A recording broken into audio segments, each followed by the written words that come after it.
Approximately 2,500 children separated at the border from their families are supposed to be reunited by July 26th. While the country pays attention to that story, there's another detention story which has gotten less coverage.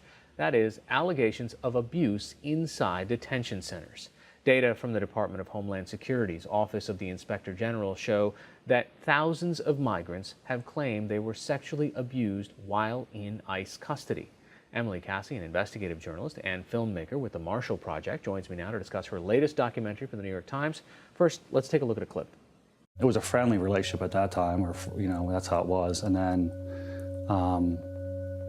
it just kind of snowballed from there. Él entró al baño y me quitó mi ropa y se quitó su ropa. Y yo no pude decirle que no, yo no pude hacer nada, yo simplemente hice lo que él quería. That is a clear gap in their perception of how or what this relationship was. How widespread is this problem? So, sexual abuse in immigration detention has been happening for decades. These cases have come up through watchdog organizations.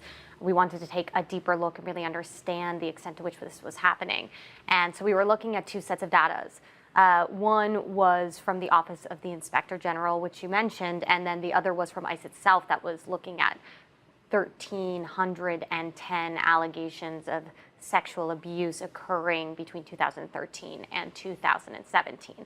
So we were looking at those two sets of data, but understanding that there were a number of issues with those sets of data. The first, of course, is that this issue is largely underreported. We're talking about a population who are often fleeing violence and persecution, who are often asylum seekers, who don't speak the language, as in the case of ED and the guard Daniel Sharkey. He didn't speak Spanish, she didn't speak English.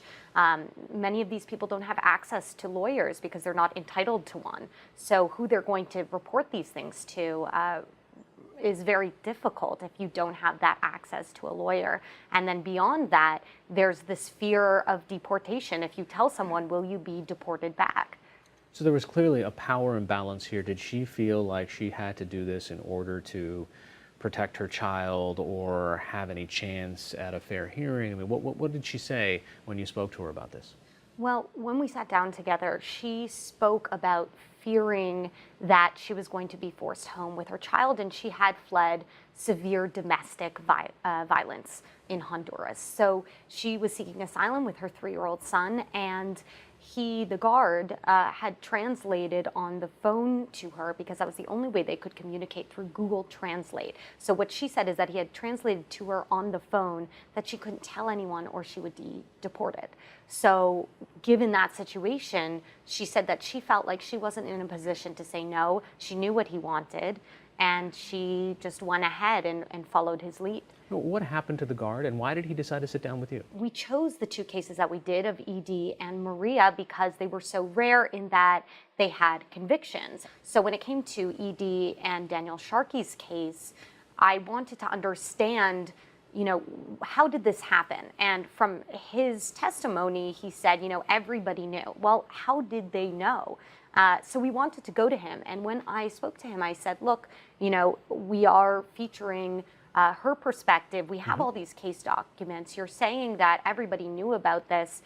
We want to give you the opportunity to tell your side of the story. And he felt strongly that he wanted to do that.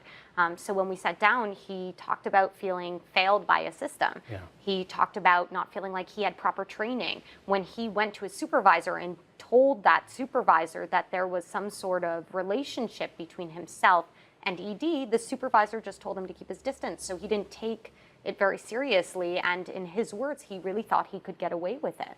Emily Kassie, investigative journalist with the Marshall Project. These are just a couple of the cases that you focused on, but as you point out, this is a bigger problem. Thanks for joining us. Thanks for having me.